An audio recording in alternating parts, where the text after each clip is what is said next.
آخری دو صورتیں یہ گویا کہ قرآن مجید کے اختتام پر دو پہرے دار ہیں۔ یہ دو صورتیں ہیں کہ جو اصل میں مدنی صورتیں ہیں، نازل ہوئی ہیں مدینہ منورہ میں، اور ان کا زمانہ نزول کے اعتبار سے شان نزول بھی ہے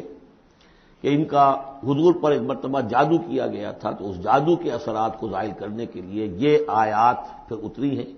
اور حضور نے پھر جب ان کی بار بار تلاوت کی ہے تو وہ جادو کے اثرات، ایک یہودی نے کیا تھا جادو آپ پر، جس سے آپ کچھ چیزیں بھول جاتے تھے، کافی آپ کو دیہت کو تکلیف رہی ہے۔ صحیح بخاری کے اندر یہ روایت موجود ہے۔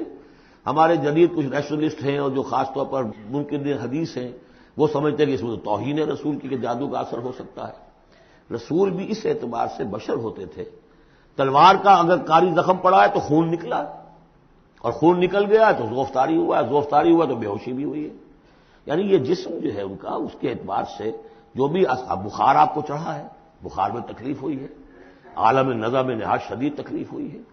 تو اس حوالے سے یہ نہ سمجھیے کہ وہ بشریت کے جو لوازم ہیں وہ ختم ہو جاتے ہیں، لیکن اللہ تعالیٰ کی طرف سے انہیں ایک مقام ملا ہے، ایک عصمت ملی ہے، ایک بزرگی ہے، وہ اپنی جگہ پر ہے۔ تو جادو کا وہ واقعہ بالکل صحیح ہے جو ہوا ہے، لیکن اس کے لیے اب یہ دو صورتیں ہیں، اور یہاں خاص طور پر نوٹ کر لیجئے کہ یہ معوذتین، یہ ایک صورت بھی ہو سکتی تھی، لیکن قرآن حکیم میں جو عام مزاج ہے کہ صورتیں جوڑوں جوڑوں کی شکل میں ہیں، تو دو حصوں میں تقسیم کر دیا،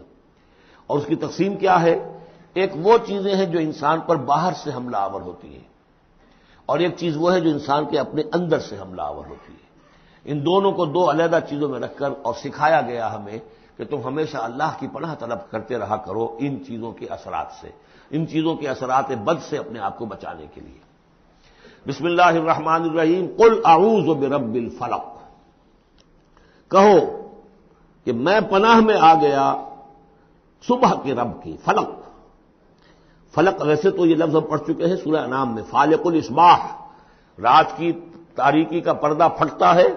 اور سپیدہ سحر نمودار ہوتا ہے، یا گٹھلی فالق الحب والنوائے، تو وہ جو گٹھلی ہوتی ہے وہ بھی پھٹتی ہے تو اس میں سے دو پتیاں نکلتی ہیں تو درخت بنتا ہے۔ اس اعتبار سے فلق سے مراد یہاں صرف صبح نہیں ہے، بلکہ جو اگلی صورت میں آ رہا ما خلق، جو بھی کچھ اس کائنات میں اس نے پیدا کیا ہے در حقیقت وہ عدم کا پردہ چاک کر کے اس کو وجود بخشا ہے، عدم سے، عدم محض سے، کریشن ایکس نیہیلو، بغیر کسی شے کے کسی شے کو بنانا۔ تو قل اعوذ برب الفلق من شر ما خلق، میں پناہ میں آتا ہوں اس کی تمام مخلوقات کی پناہ سے۔ اب آپ غور کیجئے، مخلوق ظاہر بات ہے خالق کی طرح کامل تو نہیں ہو سکتی، مخلوق کے اندر کوئی نہ کوئی پہلو جو ہے وہ کمی کا، تقصیر کا، نقص کا رہ جائے گا، تو گویا کہ ہر مخلوق میں شر کا پوٹینشل ایلیمنٹ موجود ہے۔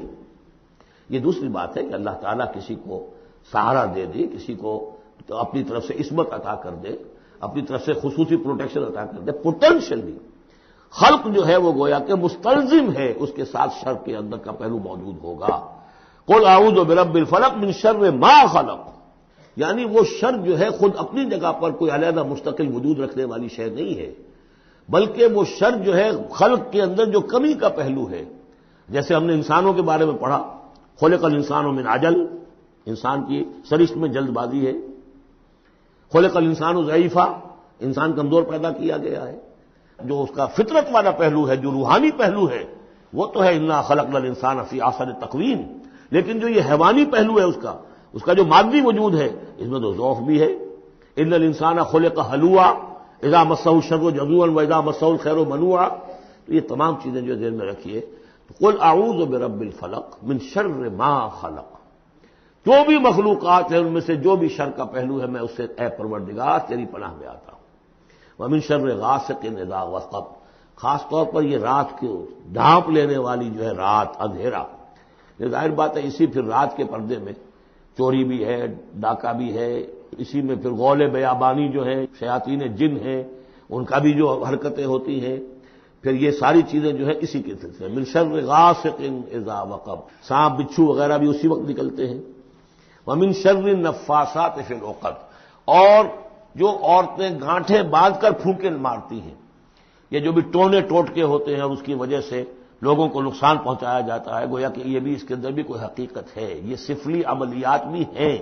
ان کے بھی اثرات ہیں۔ جیسے کہ ہم جانتے ہیں کہ جادو جو ہے حق ہے، برحق ہے، اگرچہ کفر ہے. شراب کی تاثیر ہے لیکن حرام ہے. کچھ نہ کچھ حقیقت ان لکیروں میں بھی ہے، لیکن ہمیں روک دیا گیا کہ ان کے چکر میں مت پڑو. یہ جو منجمی ہے، نجوم کی حرکت، اس میں بھی کچھ نہ کچھ حقیقت ہے لیکن روک دیا گیا. تو کسی چیز کا ہونا بالفعل یہ اور شے ہے، لیکن اس کا جائز ہونا یہ اور شے ہے. تو بالفعل یہ عملیات ہیں جو سے اچھے اعمال ہیں، اور ان کو جو ہے کوئی اچھے اوراد ہیں، اچھے وظائف ہیں، تو ان کے کچھ اثرات جو ہیں اچھے ہو سکتے ہیں. اسی طریقے سے اس قسم کی چیزوں میں جادو کے کلمات ہوتے ہیں، ان کی بھی تاثیر ہے. اور وہ جو عورتیں جو ہے وہ جادو کرتے ہوئے، جس کو ہم کہتے ہیں کہ وہ تعویذ گنڈا وغیرہ جو ہوتا ہے، پھر وہ اس میں پھونکے مارتی ہیں، تو اللہ تعالیٰ سے میں ان کے شر سے بھی پناہ چاہتا ہوں. وَمِن شَرِّ حَاسِدٍ إِذَا حَسَدَ، اور حسد کرنے والے کے شر سے بھی میں اللہ کی پناہ طلب کرتا ہوں، جبکہ وہ حسد اپنا استعمال کرے. اگر حسد ہے دل کے اندر ہے تو بات اور ہے، حسد کو بروئے کار لائے وہ، اور وہ انسان کے درپے ہو جائے اس حسد کی وجہ سے اس سے کوئی نقصان پہنچانے کو. اور اسی کتابیں ہے عین، العین حق، کہ اگر انسان اس حاسدانہ نگاہ سے کسی کو دیکھتا ہے اس کے بھی اثرات ہوتے ہیں، اور اس دیکھنے کے بھی کچھ برے اثرات جو ہیں وہ ظاہر ہو جاتے ہیں. تو یہ تمام چیزیں اپنی جگہ پر ہیں، لیکن ان سے پناہ کرنے کے لیے آپ لمبے چوڑے کوئی اور سلسلوں میں نہ پڑیں. یہی معوذتین اللہ نے جو محمد رسول اللہ کو تلقین فرمائے، سارا دار و مدار ان پر ہونا چاہیے. تعمذ کرتے رہیں، اس لیے کہ ہم پڑھ چکے ہیں سورہ بقرہ میں کہ حضرت سلیمان کے زمانے میں جنات جو تھے انہوں نے یہ سارے کام شروع کیے تھے، اور لوگ ان سے سیکھتے تھے جادو ٹونا. اور آج بھی نقش سلیمانی کے نام سے بکتے ہیں اس قسم کے جو بھی تعویذات ہوتے ہیں، اور وہ ایک دھندا بنا ہوا ہے. تو اس کو لوگوں نے سیکھا، اور وہ لوگ جو ہے آج بھی ہمارے ہاں یہ چیزیں چل رہی ہیں، لیکن یہ چیزیں حرام کی گئی ہیں. اور کہا گیا ہے کہ کوئی کسی کو نقصان نہیں پہنچا سکتا جب تک کہ اللہ کا اذن نہ ہو. اگر یہ یقین انسان کے دل میں ہو تو پھر اسے کوئی نقصان نہیں ہوگا. اور ویسے تو یہ ہے کہ تکلیف اللہ کی طرف سے کسی وقت آ سکتی ہے، بغیر اس کے کہ کوئی اور آپ کو پہنچائے، اللہ کی طرف سے خود بھی آ سکتی ہے. بارک اللہ لی و لکم فی القرآن العظیم ونفعنی وإیاکم بالآیات والذکر الحکیم.